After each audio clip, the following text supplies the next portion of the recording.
సహజాతీతమైనది. William Branham జీవిత చరిత్ర 3వ పుస్తకము. మనుషుడు అతని అధికారములు 1946 నుండి 1950 వరకు. రచయిత ఓవెన్ జార్జెన్సేన్. 35వ అధ్యాయము. 15 లక్షల డాలర్ల చెక్కును తృణీకరించుట. 1947వ సంవత్సరం. ఇప్పుడు విలియం బ్రెన్హామ్ జెఫర్సన్విల్లోని తన ఇంటికి తిరిగి వచ్చాడు. ఇప్పుడు అతనికి మరికొన్ని క్రొత్త బాధ్యతలు ఏర్పడినట్లు గ్రహించాడు. అమెరికా సంయుక్త రాష్ట్రాలు మరియు కెనడా అంతటి నుండి ఉత్తరములు విస్తారముగా వస్తున్నాయి. మొదటిలో ఈ ఉత్తరములకు జవాబులు ఇచ్చుటకు బిల్లీ మరియు మెడ తామే ప్రయాసపడ్డారు. కానీ ప్రతిరోజు ఉత్తరములు తెచ్చే వ్యక్తి ఒక పెద్ద సంచి నిండా ఉత్తరములు తెచ్చి వసారాలో వేసి వెళ్ళుచున్నాడు. త్వరలోనే ఆ పని తన శక్తికి మించినది అని బిల్లీ గ్రహించాడు. అతడు ఒక చిన్న కార్యాలయమును అద్దెకు తీసుకుని క్యాన్స్ భార్యాభర్తలను ఉద్యోగములో నియమించాడు. వారు అతని సంఘంలోని సభ్యులు. వారి సహాయంతో బిల్లీ ఆ ఉత్తరములను 2 గుట్టలుగా వేరు చేశాడు. మొదటి మరియు పెద్ద గుట్ట అంతా ప్రజలు తమ సమస్యలు తెలుపుచూ తమ వ్యాధుల కొరకు అవసరతల కొరకు ప్రార్థించమని వ్రాసిన ఉత్తరములు. ఈ విన్నపములను కూడా బిల్లీ తనకు ఇవ్వబడిన పరిచర్య భారంలో ఒక భాగము అని తలంచి ప్రతి ఒక్క దాని కొరకు భారముగా ప్రార్థించాడు. మరి ఒక ప్రక్క సేవకుల నుండి వారి ప్రాంతములకు వచ్చి కూటములు నిర్వహించాలని ఆహ్వానిస్తూ పంపిన ఉత్తరములు. బిల్లీ ఈ ఆహ్వానములను ఒక ప్రక్కన పెట్టి తరువాత దేవుడు ఎక్కడికి వెళ్ళమంటున్నాడో తెలుసుకున్నట్టుకు ప్రార్థించాడు. తరువాత 1947 సగము వరకు తీరిక లేకుండా ఉండే ప్రయాణములను ఏర్పాటు చేసుకున్నాడు.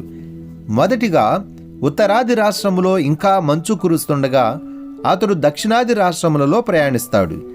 లూసియానాలో ప్రయాణించి తరువాత పశ్చిమంగా టెక్సాస్, ఆరిజోనా, కాలిఫోర్నియా వెళ్తాడు. తరువాత వసంతకాలములో ఉత్తరాది ప్రాంతాలైన సస్కాచ్యువాన్, అల్బెర్టా మరియు కెనడా వెళ్ళుటకు ముందుగా కొన్ని నెలలు ఇంటికి సమీపంగా గడుపుతాడు. అతడు బలహీనత నుండి పూర్తిగా కోలుకొననప్పటికీ దేవుడు అతనిని చేయుటకు పిలిచిన పనిలోనికి వెళ్ళుటకు అతడు ఆతురత పడ్డాడు. అతడు ష్రీవ్పోర్ట్, లూసియానాలో తన కూడికలు ప్రారంభించాడు. జీవగుడారము అని పిలువబడే స్వతంత్ర పెంతుకోస్తు సంఘ కాపరి అయిన రెవ జాక్ మూరే దగ్గర 5 కూడికలు జరిగించాడు. రెవ మూరే తన సంఘము దగ్గర మొదటి కూడికకు బిల్లీని తీసుకువెళ్ళినప్పుడు ముర్రే ఆశ్చర్యపడ్డాడు. అతడి పెద్ద సంఘము క్రొత్తవారితో పూర్తిగా కిక్కిరిసిపోయినది. ఆయనకు అతడి అతిథికి లోపలికి వెళ్ళుటకు చాలా కష్టమైనది. కేవలము నోటి మాటతో లూసియానా మరియు అర్కన్సాస్ నుండి అనేక కుటుంబముల వారు అక్కడకు వచ్చారు. వారికి ఇంకా ఎక్కువ స్థలము కావాలని ముర్రే నిర్ణయించుకున్నాడు. కాబట్టి 2వ ఆరాధన కొరకు అతడు పెద్ద ఉన్నత పాఠశాల ఆడిటోరియంను అద్దెకు తీసుకున్నాడు. ఏమైనప్పటికీ ఉన్నత పాఠశాల ఆడిటోరియంలో 2 ఆరాధనలు జరిగించిన తరువాత అతడు కూడికలను జీవగుడారంలోనికి మార్చాలని నిర్ణయించుకున్నాడు. ఎందుకనగా ప్రజలు చాలా పెందలకాడనే పాఠశాల వద్దకు వస్తున్నారు. దానివలన పాఠశాల నిర్వహణకు ఆటంకం కలుగుచున్నది. ఇలాంటి వారమును జాక్ మూరే అంతకుముందు ఎన్నడూ చూడలేదు. 5 రాత్రులు అద్భుతములు, ఆశ్చర్య కార్యములతో నిండిపోయాయి. తరువాత అతడు దానిని గూర్చి వ్రాస్తూ ఇలాగు చెప్పాడు: ప్రజలు ఎంతో సాత్వికముగా, విధేయతతో ఉన్నారు. ఎందుకనగా నజరేయుడైన యేసు తన సేవకునితో ఉండి మన మార్గమున వెళ్ళుచున్నాడు. అవును, బైబిలు దినములు మరలా ఇక్కడకు వచ్చాయి. అతడు ఏదైతే బోధించాడో దానిని ఆచరించిన ఒక వ్యక్తి ఇక్కడ ఉన్నాడు. ఒక మనుష్యుడిని హెచ్చించుటకు నేను ఈ మాటలు చెప్పుటలేదు, కానీ మన సహోదరుడు బ్రెన్హామ్ ఎడల మనకున్న లోతైన అభిమానమును వెల్లడిపరచుటకు. ఎందుకనగా ఆయన పరిచర్య మన ప్రియుడైన ప్రభును యేసును మనకు మరింత సమీపముగా తీసుకువచ్చింది. ఆయన ప్రియమైన కార్యములను, ఆయన మూర్తిమత్వమును, ఆయన దైవత్వమును, అంతకు ముందెన్నడూ లేనంతగా మనకు విశదపరిచినది. ఈ సహజాతీతమైన పరిచర్యను గూర్చి మరింతగా తెలుసుకోవాలని భావించి ఆ సంవత్సరము మిగిలిన భాగము అంతా విలియం బ్రెన్హామ్తో ప్రయాణించుటకు జాక్ మూరే తన సంఘ బాధ్యతలను మరొక సంఘ కాపరికి అప్పగించాడు. లూసియానా తరువాత బిల్లీ విమానంలో టెక్సాస్కు వెళ్ళాడు. టెక్సార్కానా మరియు శాన్ ఆంటోనియో వెళ్ళుటకు ముందుగా ఎడతెరిపి లేకుండా హూస్టన్లో 15 రోజులు కూడికలు జరిపించాడు. శాన్ ఆంటోనియోలో మొదటి రాత్రి జరిగిన ఒక కార్యము అతడి ఆత్మను హృదయమును కలిచివేసింది. ఆరాధన అప్పుడే ప్రారంభం అయినది. పాటలను నడిపించే వ్యక్తి ప్రజలకు బిల్లీని పరిచయం చేశాడు. ఆ జనసమూహము గొప్ప ఆశతో గౌరవంతో నిరీక్షిస్తున్నారు.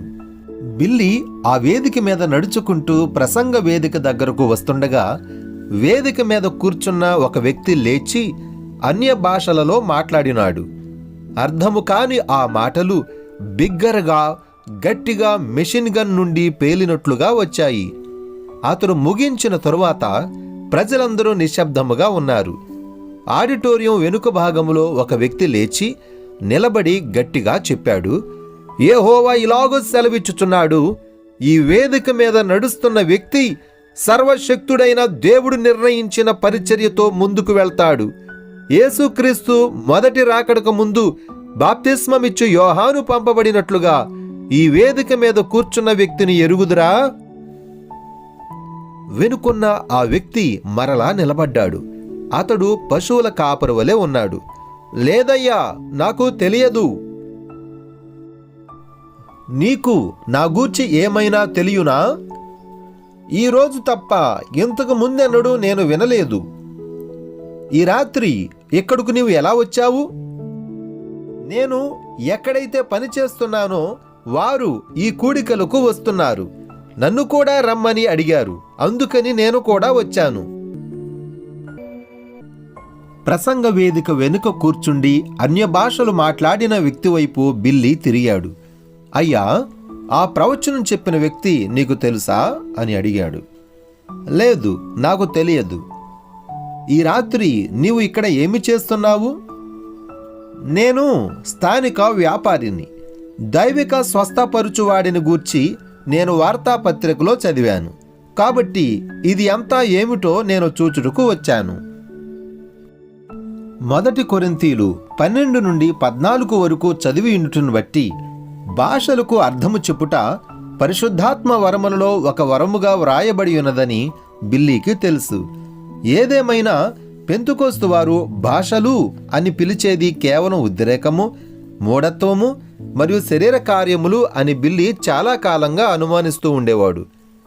ఈ తర్జుమా ఆ 3 తరగతులలో దేనితోనూ పోల్చబడలేదు. ఇది నిజమైనదిగా అనిపిస్తుంది. ఈ క్రొత్త వ్యక్తి 1933లో ఓహియో నదిలో బాప్తిస్మములు ఇస్తూ నిలబడినప్పుడు అతని తలపైన నక్షత్రము ప్రత్యక్షమైనప్పుడు విన్న మాటలను తిరిగి చెప్పాడు. అది 14 సంవత్సరముల క్రితము జరిగినది. బిల్లీ వణికిపోయాడు. తన పరిచర్య రోగుల కొరకు ప్రార్థించుట కంటే ఇంకా ఎక్కువగా ఏదో అర్థము కలిగి ఉన్నదా అని అతడు ఆశ్చర్యపోయాడు. టెక్సాస్ తరువాత బిల్లీ ఫోనిక్స్, ఆరిజోనాకు వెళ్ళాడు. ఒత్తిడి అతనిని నలిపివేస్తుంది. అది అతడిని చాలా గంటల సేపు నిలబడి కొంచెం నిద్రిస్తున్నట్లుగా ఉన్నది. బిల్లీ రోగుల కొరకు ప్రార్థిస్తున్నప్పుడు అతడు పోరాడుచున్న దెయ్యపు శక్తులను అతడు నిజముగా అనుభూతి చెందేవాడు. అతడు రాళ్లు నిండిన ప్రాంతంలో పారతో గుంట తవ్వినట్లుగా అలసిపోయేవాడు. బిల్లీ రోగి యొక్క కుడి చేతిని అతని ఎడమ చేతిలోనికి తీసుకున్నప్పుడు, ఆ వ్యాధి అతని చేతి నుండి అతని ఎడమ చేతిలోనికి తీసుకున్నప్పుడు ఆ వ్యాధి అతని చేతి నుండి అతని గుండె వరకు కంపించేది. ఆ సమయంలో బిల్లీకి తన నుండి కొంత శక్తి వెళ్ళిపోవచ్చున్నట్లుగా అనిపించేది. రాత్రంతా నిద్రపోయినా ఆ శక్తి తిరిగి లభించేది కాదు. తను బైబిల్ చదివిన దానిని మరియు రోగుల కొరకు ప్రార్థించినప్పుడు కలిగిన అనుభవములను పోల్చి చూసి బిల్లీ దయ్యములను గూర్చి నేర్చుకున్నాడు. ఒక వ్యక్తి నుండి వెళ్ళగొట్టబడిన దయ్యములు మరొక వ్యక్తి కొరకు ఎలా వెదుగుతాయో అతడు క్రొత్త నిబంధనలలో చదివాడు. అలాంటి కార్యములను అతడు తన కూటములలో గమనించాడు. వేదిక మీద ఉన్న రోగి పిచ్చి నుండి విడిపించబడినప్పుడు అగౌరవముగా ఉన్న అవిశ్వాసి ఆ కూడికలలో ఉన్నట్లయితే ఆ వ్యక్తి అకస్మాత్తుగా అదే వ్యాధి చేత పట్టబడే అవకాశం ఉండేది. ఒక కూడికలో కొద్దిమంది గుంపు అగౌరవముగా ప్రవర్తించారు. ఎత్తి పొడుస్తూ అపహాస్యంగా ఏలలు వేస్తూ ఉన్నారు. మూర్ఛ వ్యాధి చేత నేల మీద కొట్టుకొనుచున్న ఒక యువకుడి కొరకు బిల్లీ ప్రార్థిస్తున్నాడు. ప్రభువు దూత సన్నిధిలోనికి వచ్చిన ప్రతి మూర్ఛరోగి ఎల్లప్పుడూ క్రిందపడి కొట్టుకునేవాడు. బిల్లీ చేతి నుండి ప్రకంపనములు ఆగిపోగానే 6 ఆ అవిశ్వాసుల గుంపు వెంటనే మూర్ఛ వ్యాధితో బెగుసుకుపోయారు. దాని తరువాత నుండి బిల్లీ జాగ్రత్తగా ఉండేవాడు. ఎప్పుడైతే అతడు కఠినమైన పరిస్థితి గ్రహించాడో ప్రజలందరూ తలలు వంచి అతడితో పాటు ప్రార్థించమని అడిగేవాడు. వారు అవిశ్వాసులు అయినప్పటికీ వారు గౌరవముగా ప్రవర్తించినట్లయితే వారు కూటములలో క్షేమముగా ఉంటారని బిల్లీ కనుగొన్నాడు. ఒక రాత్రి ఫోనిక్స్లో ఒక బిడ్డ ప్రార్థనా వరుసలో వచ్చెను. బిల్లీ ఆ బాలిక యొక్క చేతిని పట్టుకున్నాడు. మూర్ఛ వ్యాధి కంపనములు గ్రహించాడు. ఆ బిడ్డకు వెంటనే మూర్ఛ వచ్చినది. నేల మీద పడి అదుపు చేయుటకు వీలు పడకుండా కొట్టుకుంటున్నది. ప్రజలు ఊపిరి బిగబట్టి చూస్తున్నారు. బిల్లీ నెమ్మదిగా ఉండి అందరినీ తలలు వంచమని చెప్పాడు. అతడు ప్రార్థించుటకు తన తలను వంచి ఉండగా విశ్వాస ప్రవాహంలో ఆటంకం ఏర్పడుటను గ్రహించాడు. బిల్లీ మైకులో చెప్పాడు, ఇక్కడ నా కుడివైపున ఒక వ్యక్తి తన తలెత్తి ఉన్నాడు. అయ్యా, మీరు విశ్వసించకపోయినను దయచేసి తల వంచి గౌరవముగా ఉండండి. ఈ దయ్యపు శక్తులు ఒకరి నుండి మరొకరికి వెళ్ళగలవు. ఆ వ్యక్తి తన తలను వంచలేదు. సహాయకులలో ఒకరు అతని దగ్గరకు వెళ్ళి అతడితో మాట్లాడినారు. తరువాత వేదిక దగ్గరకు వచ్చి బిల్లీతో చెప్పాడు. అతడు శ్రీ కే, ఫోనిక్స్లోని ప్రభుత్వ అధికారులలో ఒకరు. ఇది కేవలము మనస్తత్వ శాస్త్రమును ఉపయోగించుకునుట తప్ప మరొకటి కాదు అని చెప్పుచున్నాడు. అతడు తన తలను వంచవలసిన అవసరం లేదని గట్టిగా వాదించుచున్నాడు. బిల్లీ మరలా మైకులో చెప్పాడు, అయ్యా, సరే, అలాగే. నేను నీకు మనవి చేశాను. నేను చేయగలిగినది అంతే. తరువాత బిల్లీ ఆ బిడ్డ వైపు తిరిగాడు. ఆమె ఇంకా మెల్లమెల్లని శబ్దాలు చేస్తూ నేల మీద కొట్టుకునుచున్నది. బిల్లీ ప్రార్థించాడు, దేవా, ఆ వ్యక్తి అవిశ్వాసమును బట్టి అమాయకమైన ఈ బిడ్డను బాధపడనీయవద్దు. ఈ బిడ్డను దీవించండి. ఆమెకు విడుదల అనుగ్రహించండి. ఆ బాలిక నెమ్మదిగా అయినది. కొద్దిసేపటి తరువాత కన్నులు తెరచినది. ఆమె సంరక్షకుడు ఆమెకు సహాయము చేయుటకు ముందుకు వేగంగా వచ్చాడు. వారిద్దరూ కలిసి దేవునిని స్తుతిస్తూ వేదిక మీద నుండి నడిచి వెళ్ళిపోయారు. శ్రీ కే తన తలను వంచనవసరం లేదనే తన మాటను నిరూపించుకున్నట్లుగా వంకరగా నవ్వాడు. కానీ దురదృష్టవశాత్తు ఆ విజయం ఎంతో కాలం నిలవలేదు. బిల్లీ ఫోనిక్స్లో తన చివరి రాత్రి ఆ భవనంలో ఉన్న వారిలో ప్రార్థన చేయించుకోవాలని కోరిన ప్రతి ఒక్కరి కొరకు ప్రార్థిస్తానని వాగ్దానం చేశాడు. అతడు ప్రకంపనములను బట్టి ప్రతి ఒక్కరి చేయి పట్టుకుని ఆ విధంగా ప్రార్థించాలంటే వారందరి కొరకు ప్రార్థించుట అసాధ్యము. ఈ రాత్రి అతడు మరొక విధానమును ప్రయత్నించాడు. అతడు దానిని వేగవంతమైన ప్రార్థనా వరుస అని పిలిచాడు. ప్రార్థనా వరుసలో ఉన్న ప్రజలు నెమ్మదిగా కదులుచుండగా, వారు అలా వెళ్ళుచుండగా వారిని స్వస్థపరచమని ప్రభువైన యేసుకు మనవి చేయుచు బిల్లీ వారి భుజముల మీద చేతులుంచాడు. ఆ రాత్రి అనేక అద్భుతములు జరిగాయి. వాటిలో బహుశా హడ్డీ వాల్డోర్ఫ్ జీవితంలో జరిగినది అత్యంత ఆశ్చర్యకరమైనది. ఆమె గుండె, కాలేయము, ప్రేగు క్యాన్సర్ వలన మరణించబోచున్నది. వైద్యులు ఇక నమ్మకము లేదని చెప్పారు గనుక తను రోగుల కొరకు ప్రార్థన చేస్తున్నప్పుడు దేవదూత తన ప్రక్కన నిలబడును అని చెప్పుచున్న ఈ వ్యక్తిని కలుసుకున్నట్టుకు ఆమె ఎంతో వేదనతో వచ్చినది. హడ్డీ భర్త మరియు వైద్య విద్య అభ్యసించే వ్యక్తి కలిసి ఆమెను స్ట్రెచ్చర్ మీద తీసుకువచ్చారు. వారు ప్రార్థనా వరుసలో కనిపెట్టుచుండగా ఆమె ప్రాణం వెళ్ళిపోవచ్చున్నట్లుగా ఆమెకు అనిపించినది. ఆమె తన భర్తకు చెప్పింది, ఒకవేళ నేను చనిపోయినా సరే ఏ విధముగా అయినా నన్ను అక్కడికి చేర్చండి. వారు చాలా దూరంలో ఉన్నారు. ఆ వరుస నిదానముగా ఒక్కొక్క అంగుళం కదులుచూ వెళ్ళుచుండగా ఆమె స్పృహ కోల్పోయినది. త్వరలో ఆమె ఛాతీ కదులుట ఆగిపోయినది. సహాయకుడు ఆమె నాడి చూచుటకు ప్రయత్నించాడు, కానీ అతడికి నాడి అందలేదు.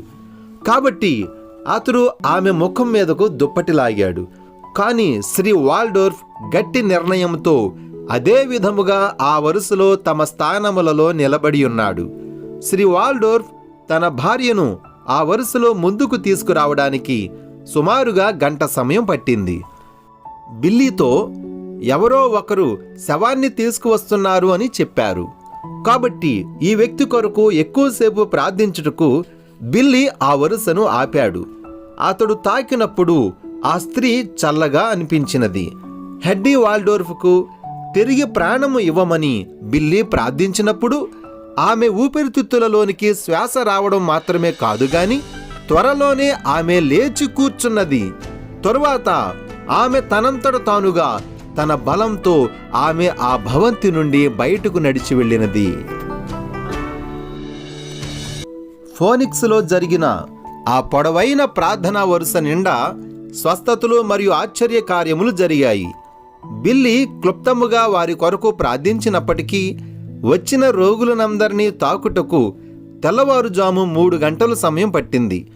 జాక్ ముర్రే అంచనా ప్రకారము ఫిబ్రవరి 1947 ఆ ఒక్క రాత్రిలో బిల్లీ 2500 మంది ప్రజల కొరకు ప్రార్థించాడు. మార్చి కల్లా బిల్లీ కాలిఫోర్నియా తీరం వైపు పయనమయ్యాడు. లాస్ ఏంజల్స్లోని మొదటి కూటము మోంటెర్రీ పార్కు వద్ద ఉన్న పెద్ద చర్చిలో పెట్టారు. మొదటి రాత్రే పూర్తిగా నిండిపోయారు. దానిని బట్టి సహకారం అందిస్తున్న సంఘములు కూడికలను లాంగ్ బీచ్ వద్ద ఉన్న మున్సిపల్ ఆడిటోరియంలోనికి మార్చారు. ఆ కూడికలలో రెండవ రాత్రి 3 పురుషులు మరియు ఒక స్త్రీ, స్పృహలో లేని ఒక స్త్రీని స్ట్రెచర్ మీద ప్రార్థనా వరుసలోనికి తీసుకువచ్చారు. బిల్లీ ఆ రోగి యొక్క కుడి చేతిని పట్టుకున్నాడు. బాగా పరిచయం ఉన్న ప్రకంపనలు కలిగాయి. అది క్యాన్సర్ అని చెప్పాడు. ఆ యవ్వన స్త్రీ జవాబిచ్చినది, అవును, ఆమె పేరు మెలికియాన్. ఈయన ఆమె వైద్యుడు. నేను ఈమె కుమార్తెను. అది ఇంకా ఎక్కువగా వ్యాపించకుండా ఉండుటకు ఈ మధ్యనే ఆమె సెయింట్ లూయిస్ వెళ్ళి వైద్యం చేయించుకున్నది. వారు ఆమె 2 రొమ్ములు తొలగించారు, కానీ అది ఉపయోగపడలేదు. ఇప్పుడు దేవుడే మా చివరి నిరీక్షణ. తన తలను వంచి అద్భుతము కొరకు బిల్లీ ప్రార్థించాడు. అతడి చేతిలోని కదలికలు ఆగిపోయాయి. ఈ స్త్రీ స్వస్థపడినది అని ప్రకటించే సమయంలో అతనికి వింతైన అనుభూతి కలిగినది. ఏమాత్రం ఆలోచించకుండా యెహోవా ఇలాగు సెలవిచ్చుచున్నాడు, 3 దినములలో ఈ స్త్రీ వీధులలో దుకాణము దగ్గర వస్తువులు కొంటుంది అని చెప్పాడు. ఆమె ప్రక్కన వైద్యుడు నిలబడి ఉన్నాడు. వారి కుటుంబ వైద్యుడు గనుక బాధ్యత నెరవేర్చుటకు అక్కడికి వచ్చాడు. అతడు ఆగ్రహంతో ఊగిపోయాడు. అలాంటి ఆలోచన! రెవ బ్రెన్హామ్, ఈ స్త్రీ చనిపోవచ్చున్నది. నీవు ప్రజలను తప్పుడు మాటలతో ఎలా మభ్యపెట్టుచున్నావు? నెమ్మదిగా బిల్లీ చెప్పాడు, డాక్టర్ గారు, ఈ స్త్రీ ఒకవేళ స్వస్థపడి 3 దినములలో వీధులలో తిరగనట్లయితే నా వీపు వెనుక అబద్ధ ప్రవక్త అని అట్టకట్టి నీ కారు ముందు భాగమున నన్ను కూర్చోబెట్టుకుని ఊరంతా తిప్పవచ్చును. ఈ వారము చివరిలో బిల్లీ హోటల్ గది మీద గట్టిగా కొట్టుచుండుటను బట్టి అతడు నిద్రలేచాడు. ద్వారము దగ్గర బిల్లీ ఏకాంతము భంగము కలగకుండా చూచుటకు ఏర్పరచబడిన సంఘ అధికారి ఉన్నాడు. అతడి వెనుక చక్కటి దుస్తులు ధరించిన 2 క్రొత్త వ్యక్తులు నిలుచున్నారు. ఆ అధికారి అన్నాడు, మిమ్మల్ని ఇబ్బంది పెట్టినందుకు క్షమించండి బ్రదర్ బ్రెన్హామ్, కానీ ఈ 2 వ్యక్తులు నిన్ను చూడాలని కోరినారు. నీకు విశ్రాంతి కావాలని నాకు తెలుసు. కానీ వీరి పని చాలా అసాధారణమైనదని తలంచాను. లోపలికి రండి, నేను మీకు ఏమి చేయగలను? ఆ ఇద్దరు వ్యక్తులు లోపలికి వచ్చారు. వారిలో ఒకరు విషయానికి నేరుగా వచ్చారు. మేము శ్రీ మెలికియాన్ యొక్క ప్రతినిధులము. మెలికియానా? బిల్లీ ఆ పేరును మరలా పలుకుతూ ఆ వ్యక్తిని గూర్చి అంతకు మునుపు ఎక్కడ విన్నాడో గుర్తు చేసుకున్నట్టుకు ప్రయత్నిస్తున్నాడు. శ్రీ మెలికియాన్ గారు మిషన్ బెల్ వైనరీ నడుపుతారు. ఈ వారము ప్రారంభంలో ఆయన భార్య నీ కూడికలలో క్యాన్సర్ నుండి స్వస్థపడినది. అప్పుడు స్ట్రెచర్ మీద స్పృహ లేకుండా తీసుకురాబడిన ఆ స్త్రీ జ్ఞాపకము వచ్చినది. ఆమె ఎలా ఉన్నది? సహోదరుడా బ్రెన్హామ్, ఆమె స్వస్థత అందరినీ ఆశ్చర్యచకితులను చేసింది. ప్రత్యేకముగా ఆమె వైద్యుడు కూడా ఆశ్చర్యపడ్డాడు. నీవు ప్రార్థించిన తర్వాత రోజు ఆమె స్పృహలోనికి వచ్చి మంచము మీద కూర్చున్నది. 3వ దినమున ఖచ్చితముగా మీరు చెప్పినట్లే తన కుమార్తెలతో కలిసి వస్తువులు కొనుటకు దుకాణమునకు వెళ్ళింది. శ్రీ మెలికియాన్ గారు మీకు ఎంతో కృతజ్ఞతలు తెలిపారు. అందుకే మీకు ఈ $15 లక్షల చెక్కు ఇవ్వమని మమ్ములను పంపించారు. ఆ వ్యక్తి ఆ చెక్కును చాపాడు. బిల్లీ ఏమాత్రం కదలలేదు. ఆ వ్యక్తి చెప్పాడు, సహోదరుడా బ్రెన్హామ్, ఇది హాస్యం కాదు, ఇది ఖచ్చితముగా సరైన చెక్కే. ఇది నీ పేరున వ్రాయబడి ఉన్నది. అతడు ఆ చెక్కును ముందుకు చాపాడు. ఇంకను బిల్లీ ఆ చెక్కును తీసుకోలేదు. జెఫర్సన్విల్లోని 2 గదులు చిన్న ఇరుకు ఇంటిలో ఉన్న తన కుటుంబమును గూర్చి అతడు ఆలోచించాడు. తరువాత ఇంటిలో వాడిన మురికి నీరు బయటకు మోసుకు వెళ్ళాలి. ఎందుకనగా లోపల పైపులు లేవు. చలికాలంలో ఆ ఇల్లు ఎంత చల్లగా ఉంటుందో మరియు చలిగాలులు రాకుండా ఆమె తలుపు దగ్గర కిటికీల దగ్గర చిరిగిన పాత వస్త్రములు ఎలా పెడుతుందో అతడు ఆలోచిస్తున్నాడు. అతడి భార్య మరియు పిల్లలకు దానికంటే మెరుగైన వసతి కల్పిస్తే ఎంతో బాగుంటుంది. అయినప్పటికీ అనేక సంవత్సరములు బిల్లీ ప్రభువులో తన పిలుపును అర్థం చేసుకున్నట్టుకు ఎంతో ప్రయాసపడ్డాడు. 1937లో అతడు దేవుని చిత్తము నుండి తొలగిపోయినప్పుడు అతడు భయంకరమైన శ్రమలు పడ్డాడు. కాబట్టి $15 లక్షల చెక్కు కూడా అతడి ఒప్పుదల నుండి దూరము చేయలేకపోయింది. శ్రీమతి మెలికియాన్ యొక్క క్యాన్సరును బాగు చేసింది అతడు కాదు అని బిల్లీకి తెలుసు. ప్రభువైన యేసుక్రీస్తు ఆమెను స్వస్థపరిచాడు. కాబట్టి అతడు చేయని పనికి పారితోషికము ఎలా తీసుకుంటాడు? కానీ దానికి మించి దేవునితో జీవితము ప్రారంభించిన గొప్ప వ్యక్తులు పతనం అయ్యే 3 ప్రధాన ఊబులు బిల్లీ ఎరిగి ఉన్నాడు. అది స్త్రీ, ప్రఖ్యాతి మరియు ధనము. ఏ సేవకుడు అయినా ఈ 3 ప్రమాదములలో ఒకదానిలో పడిపోయినా అతడు పతనం చెందుతాడు. ఎంత వెల చెల్లించవలసి వచ్చినప్పటికీ చాలా కాలము క్రితమే ఈ 3 కార్యములకు దూరముగా ఉండాలని బిల్లీ నిర్ణయించుకున్నాడు. అయ్యా, అతడు స్థిరముగా పలికాడు, నేను కనీసం ఆ చెక్కు వైపు చూచుటకు కూడా నాకు ఇష్టం లేదు. శ్రీ మెలికియాన్ ఆలోచనను నేను ప్రశంసిస్తున్నాను, కానీ నేను అతడి డబ్బును అంగీకరించలేను. కాలిఫోర్నియాలోని లాంగ్ బీచ్ వద్ద ప్రార్థనా వరుస తెల్లవారుజామున 2 గంటలకు ముగించబడిన తరువాత బిల్లీ పూర్తిగా మొద్దుబారిపోయాడు. అతడు ఏమాత్రమూ స్పందించుటలేదు. జాక్ మొర్రే మరియు యంగ్ బ్రౌన్ బిల్లీని తమ కారులో 1 గంట పట్టణంలో తిప్పారు. అతడితో మాట్లాడుచూ అతడి స్పందన కొరకు ఎదురుచూశారు. వర్షము అతడి ముఖం మీద పడుటకు వీలుగా అతడి ప్రక్క కిటికీ అద్దము దించివేశారు. చివరకు బిల్లీ తనను తాను గుర్తించగలిగే స్థితికి వచ్చి ఇక పడుకుంటాను అని చెప్పాడు. వారు అతనిని తమ కారులో హోటల్ వద్దకు తీసుకువెళ్లారు. వారు లిఫ్ట్ దిగి చిన్న నిరీక్షణ గదిలోనికి వెళ్ళేసరికి అక్కడ అనేక మంది గుంపు కూడి ఉన్నారు. వారు బిల్లీ పేరు పిలుస్తూ అతడిని మాట్లాడాలని ఆశించారు. ముర్రే మరియు బ్రాన్ ఆ గుంపును నెట్టుకుంటూ అతడిని ముందుకు తీసుకువెళ్ళుచుండగా ఒక స్త్రీ నేల మీద బిల్లీకి ఎదురుపడింది. ఆమె అతడి ప్యాంటు యొక్క కాలిని గట్టిగా పట్టుకున్నది. ఆమెను లాగివేయుటకు జాన్ ముర్రే క్రిందికి వంగాడు. కానీ బిల్లీ అతడిని వారించాడు. కేవలము ఆమె కథను విందాము. ఆ కొద్దిపాటి నిశ్చయతతో ఆ స్త్రీ ప్యాంటు కాలిని విడిచిపెట్టలేదు. ఆమె కన్నుల నిండా వేదన ప్రతిబింబిస్తున్నది. సహోదరుడా బ్రెన్హామ్, నేను శ్రీమతి కేను. నేను మరియు నా భర్త ఫోనిక్స్లోని నీ కూడికలకు హాజరయ్యాము.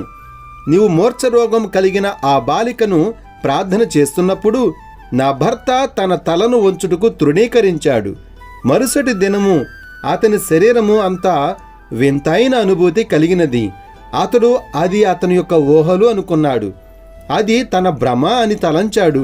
2 రోజుల తరువాత ఫోనిక్స్ దుకాణముల ప్రాంతంలో అతడు ఎలాంటి లక్ష్యం లేకుండా తిరుగుచుంటను పోలీసులు చూశారు. అతని మనసు చలించినది. తను ఎవరో, తను ఏమి చేస్తున్నాడో అతడికి తెలియటలేదు. ఇప్పుడు బిల్లీ ఆ గుంపు వెనుక నిలబడి ఉన్న ఒక వ్యక్తిని గమనించాడు. అతడి కన్నులు నిస్తేజంగా ఉన్నాయి. అతడి ముఖం పీక్కుపోయి ఉన్నది. అతడి తల, దుస్తులు మాసిపోయి ఉన్నవి. అతని గడ్డము మాసి ఉన్నది. అతడేనా నీ భర్త అని బిల్లీ అడిగాడు. అవును సహోదరుడా బ్రెన్హామ్, శ్రీమతి కే ఏడ్చింది. ప్రతి రాత్రి అతడిని ప్రార్థనా వరుసలోనికి తీసుకువచ్చుటకు ప్రయత్నించాను, కానీ అలా చేయలేకపోయాను. ఇప్పుడు నేను అత్యంత వేదనలతో ఉన్నాను. ఏదో ఒక కార్యం జరగాలి. అతడు తినుటలేదు, నీళ్లు కూడా నేను త్రాగించవలసి వస్తున్నది. ఆమె తన నొసటను బిల్లీ బూటు మీద పెట్టింది. జాక్ మురే వైపు తిరిగి బిల్లీ చెప్పాడు, శ్రీ కేను నా గదిలోనికి తీసుకువెళ్ళు. అక్కడ మనకు ఏకాంతము దొరుకుతుంది. జాక్ మురే శ్రీ కే యొక్క చేతిని పట్టుకొని మతిలేని బాలుడిని తీసుకువెళ్తున్నంత తేలికగా అతడిని నడిపించుకుని వెళ్ళాడు. బిల్లీ అతడి వెంట వెళ్ళుటకు ప్రయత్నించాడు. కానీ శ్రీమతి కే అతడి కాలును విడిచిపెట్టలేదు. ఆమెకు పట్టు విడవమని చెప్పినా వినలేదు. చివరికి మూరే మరియు బ్రౌన్ బ్రెన్హామును ఎత్తిపట్టుకుని గదిలోనికి మోసుకు వెళ్ళారు. శ్రీమతి కే ఇతడి వెంట ఈడ్చుకుంటూ వెళ్ళినది. తలుపుకు గడివేసిన తరువాత బిల్లీ కాలును విడిచిపెట్టమని వారు బ్రతిమాలినారు. బిల్లీ చెప్పాడు, సహోదరి, 1 సంవత్సరము క్రితము దేవుని దూత నన్ను కలిసి నేను ప్రపంచంలోని ప్రజలకు దైవిక స్వస్థతను తీసుకువెళ్లాలని నాతో చెప్పాడు. నేను యథార్థముగా ఉండి ప్రజలు నన్ను నమ్మునట్లు చేయగలిగితే నా ప్రార్థన ఎదుట ఏదీ కూడా నిలబడలేదు అని అతడు చెప్పాడు. అది సత్యము అని నేను తెలుసుకున్నాను. అవి ఏ రుగ్మత అయినా, అది ఏ వ్యాధి అయినా, పరిస్థితి ఎంత కఠినముగా ఉన్నను ఆ వ్యక్తి కొరకు నేను ఎక్కువసేపు ప్రార్థించినట్లయితే అది ఖచ్చితంగా స్వస్థపడుతుందని నీవు విశ్వసిస్తావా? అవును సహోదరుడా బ్రెన్హామ్, నేను నమ్ముచున్నాను. శ్రీ కే అలాగే కదలకుండా నిలబడి ఉండినాడు. అతడు కన్నులు కూడా కదిలించుటలేదు. అతడి కన్నులు నిస్తేజంగా శూన్యంలోనికి చూస్తున్నాయి. కానీ బిల్లీ అతడికి సమీపంగా వెళ్ళినప్పుడు అతడు వెనక్కి తగ్గి జంతువు వలె బొబ్బలు పెట్టాడు. భద్రత నిమిత్తము ముర్రే మరియు బ్రౌన్ అతడి చేతులు గట్టిగా పట్టుకుని ఉండగా బిల్లీ ఆ వ్యక్తి మీద చేతులుంచి ప్రార్థించాడు. విజయం అంత సులువుగా దక్కలేదు. 45 నిమిషములు బిల్లీ పిచ్చి కలిగించే దెయ్యంతో పోరాడినాడు. చివరికి శ్రీ కే తన కన్నులను ఆర్పి ఊహించని స్థలములో ఉండి తాను అక్కడ ఎందుకున్నానో తెలియని వ్యక్తి వలె ఆశ్చర్యంతో అటూ ఇటూ చూశాడు.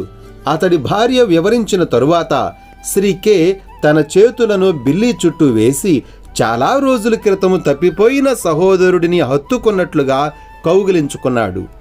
అతడు చురుకైన జ్ఞానముతో హోటల్ను విడిచిపెట్టాడు. అదే సమయంలో యేసుక్రీస్తు సువార్త ఎడల ఎంతో గౌరవము కలిగిన వ్యక్తిగా వెళ్ళాడు. శ్రీమతి హెడ్డీ వాల్డోర్ఫ్ 1965లో విలియం బ్రెన్హామ్ మరణించేంత వరకు అతడి కూడికలకు ఆమె హాజరైనది.